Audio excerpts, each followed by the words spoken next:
Alright, welcome back, ladies and gentlemen, to the Chupacabra Tutorials channel. I'm your host, Larry, and today we're back for a Voices of the Void tutorial. We're going to talk about how to scan the sky for a signal and then save it to one of these drives so that we can send it to our bosses that email us tasks in order to make money in this game.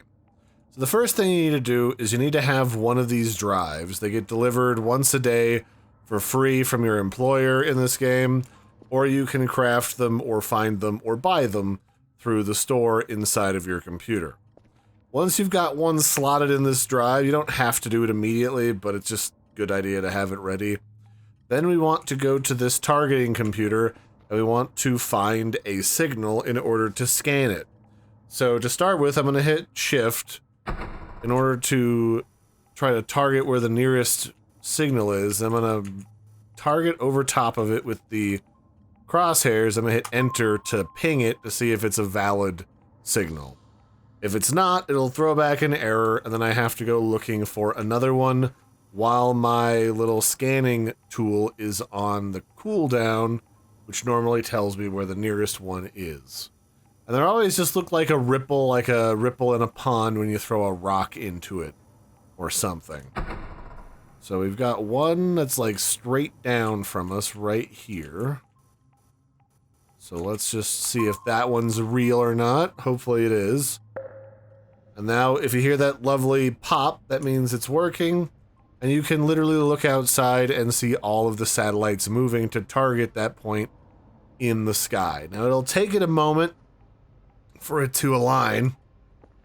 And you'll know because this will stop saying no signal, and then you can adjust all of these knobs. So give it a moment, they're all aligning themselves. You'll also hear them stop moving too, like they make an audible noise of as they go. And what we eventually want is we want the detector status to be at 100%, and we want the downloaded data at the bottom here to also be at 100%. Both of these rates that you see here can be upgraded inside of your computer by going to upgrades or going to modules. So now it's making the dwing dwing dwing sound, and it's starting to focus in on the target that we just pinged. Now we need to adjust our polarity filter and our frequency filter.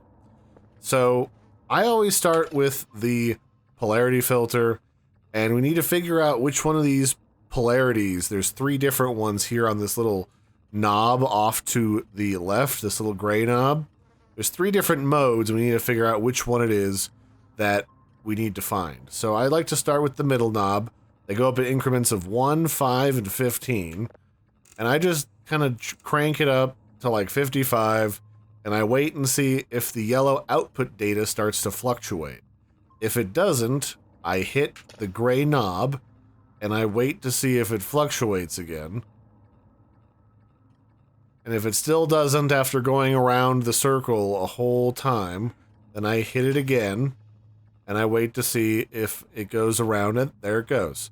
So now I know that this left polarity is the one that I want. So I'm going to dial that back to where I saw it start to move. And it looks like it needs to be negative.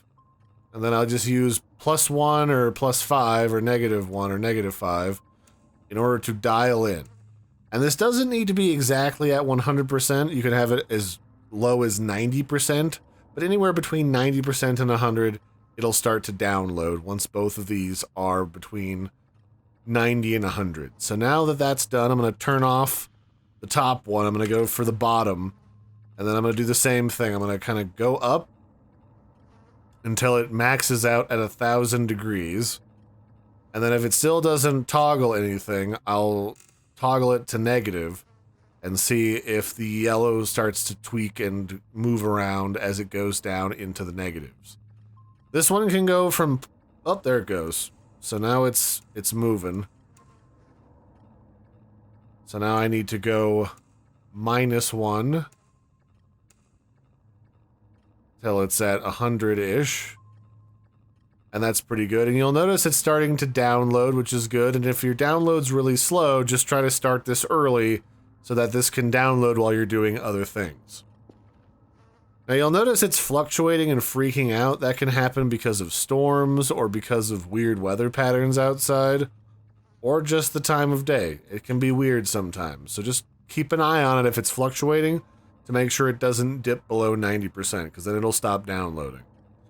Now, a note about the frequency filter before I stop talking about it altogether. It goes up to 1,000 or down to negative 1,000, so don't be afraid to go into the negatives to find your frequency. And remember, there's 3 different polarities on this gray dial. Once you find one of these in one of the polarities of the gray dial, both of these are in that same polarity range. So you don't have to toggle this a bajillion times just until one of them moves. So once this is at 100%, I will come back and we will walk through the next steps. Alright, so we're getting close to 100% downloaded. Just a reminder, you gotta have the detector status at 100 so that the object itself is completely in focus. And also your download has to be 100% as well. Once both of those are 100, you can click this button to save the signal, and it gets sent to your preview panel over here. Here you can listen to it. Usually it sounds like utter crap and has no text messages or text involved in the signal, but sometimes you intercept strange communications. Ooh! But if for whatever reason you think this is interesting, you can hit this kind of purple-blue button in the background here to save it, and it'll be saved to your computer. Otherwise, if you don't really care, you can go ahead and you can save it to this tape, this little drive. Now later, you can take these drives and you can put them inside of here once you upgrade this machine to have the auto processing built in. And then this machine will improve the quality of the tape up to level like 4, I think. Because sometimes your bosses want level 4 stuff. But once you've got these and they're all nice and ready to go, you can go over here to one of these boxes. If you need to buy them, go ahead and grab them. They're relatively cheap. We're going to open them and then grab the top off with one.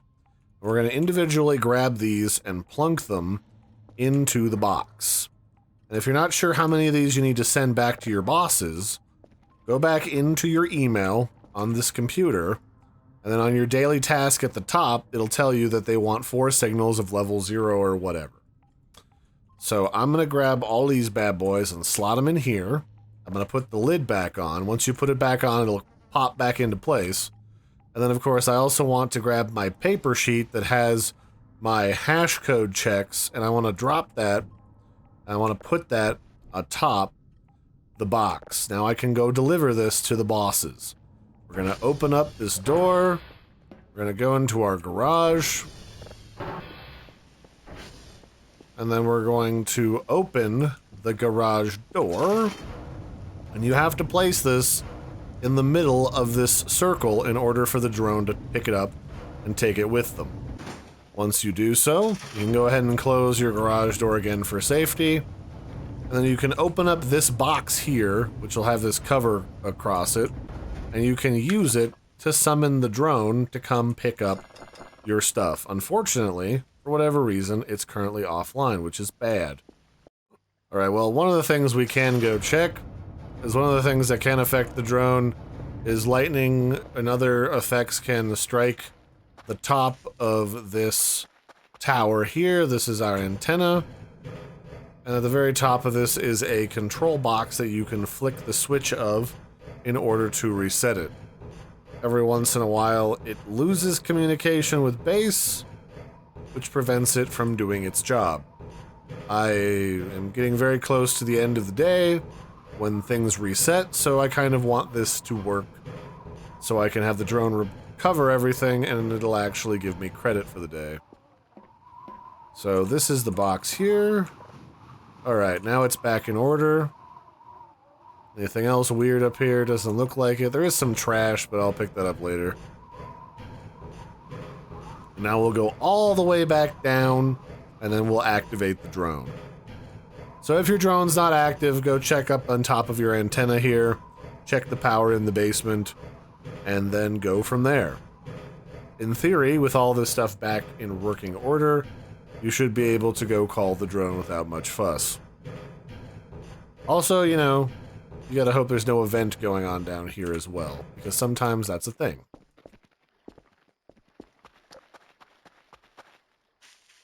So let's run back inside here and summon the drone. Okay, that's better. Now we can close this. And hopefully it comes fast enough to give me credit for the day. What time was it when we left? Oh, I've got plenty of time, so I'm not too worried about it. Okay.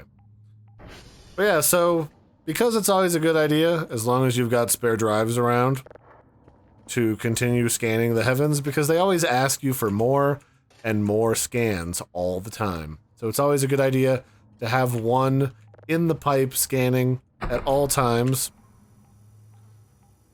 because you never know when you get a big bulk order for like 5 or 6 of these bad boys and you've only got like one that you've bothered to set up. So we'll let all of those look for the next target, and then we'll get this all tuned in again. We can even watch the drone come in and then leave on our radar here. So you can hear it get up and start flying away. It goes over to the east off the map. We just won't currently talk about the fact that there are 6 entities currently on my radar. And then it should give us credit here. Oh, there it goes. Daily task information, nice job. 44 points has been awarded to my account, along with the other report. Package received. And then it tells me that the recordings themselves are too noisy to be of any use, but that's because we haven't run them through this machine yet. So if you're getting that message back from HQ, it's because you need to upgrade this particular machine, and you need to get the auto processing unit installed here, which is kind of expensive. So anyway, that's it for this one, ladies and gentlemen. I've been your host, Larry. This has been how to process a signal and send it in for credit inside of Voices of the Void. I hope you found that useful, and I'll catch you next time. Bye, everybody, and have a good one.